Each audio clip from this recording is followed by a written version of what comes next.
All right, example 2. Sketch the graph of a function that has a jump discontinuity x equals -3, a removable discontinuity at x equals 1, and is continuous from the left at x equals -3.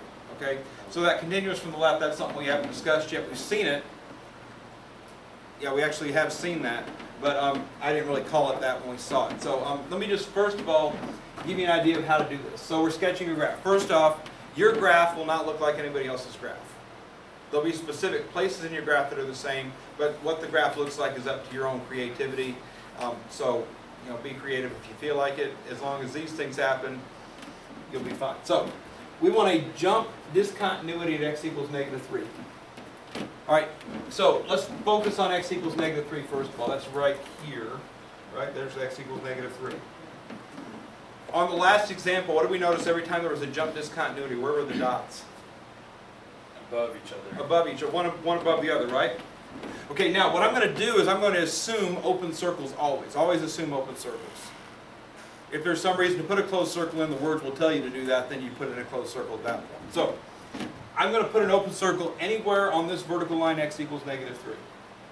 Then I put a second open circle somewhere else on that line, it doesn't matter. Okay? Every jump discontinuity you ever see is going to have that picture, that look. The graph's going to come to some point, it's going to jump up or down to another point.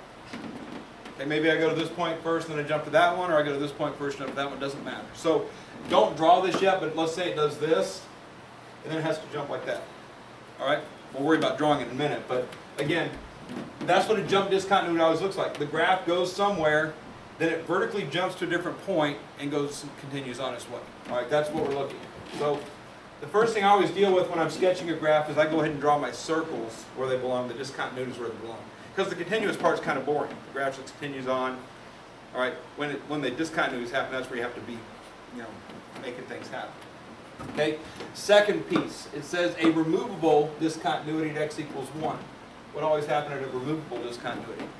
They're connected. Just a hole, and it's connected, right? So if we just worry about the holes right now, I need to put a hole at x equals 1.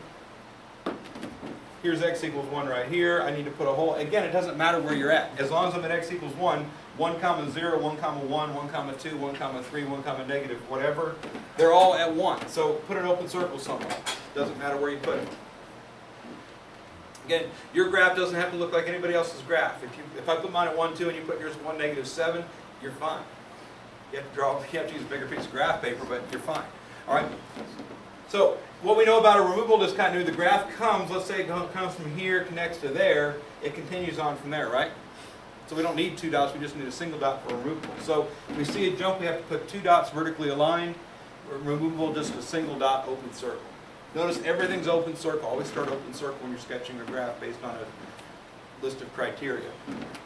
The final thing, it says continuous from the left at x equals -3. Okay. Once I start seeing about continuous from the left, continuous from the right, then I'm ready to start drawing my picture, and we'll worry about that in a moment. Okay, so if I draw my picture, I've got to go from negative infinity. I always start at negative infinity, so here's my starting point. Let's say here's my ending point.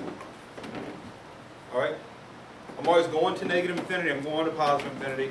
Here it looks like I'm flattening it out. I could be going up or down, it doesn't matter, just it's going that way. Alright? The graph is continuous until it gets to this point here. Okay? Tyler, do you want to go to the top or the bottom circle? I'm feeling top. Top. Okay, Tyler wants to go to the top circle. So what I'm going to do is I'm going to connect this line to the top circle. Which direction did I just come from? The left. The left. Continuous from the left at x equals -3. All that means is that the dot coming from the left is going to be filled in. If Tyler had been filling the bottom one, we would have filled that one in. Alright, doesn't matter. Just go to one. But we're going from the left, we hit there. If it says continuous from the right, we would have started here and filled that circle. But continuous from the left at x equals -3. Alright, the next thing the graph does, it goes from here. Where do you think it goes to? It goes to this dot here. How do you think we get there? I think it does something like this. It kind of goes up and like that a little bit. That looks pretty cool. Alright, there's my creativity flowing in there a little bit. Alright? The only thing that would make it bad is if you did something like this. Don't do this, but if you kind of did like something like this, then it's not a function anymore. Vertical line test fails, right? We want it to be a function because it says a function. Alright? So, if you want to make it do stuff, just make sure it continues going to the right as you do it. So I just kind of made it a little wavy there. Can you just make a straight line too? You can make a straight line if you feel like it. That's kind of boring, but yeah, you can do that, I suppose. Alright, the final piece. Alright, this was removable discontinuity, which means the graph has a hole, but then the graph continues from that point. Whoa. Alright, so notice, let's look at the criteria here. If I was having to do this like the last problem, here's a graph.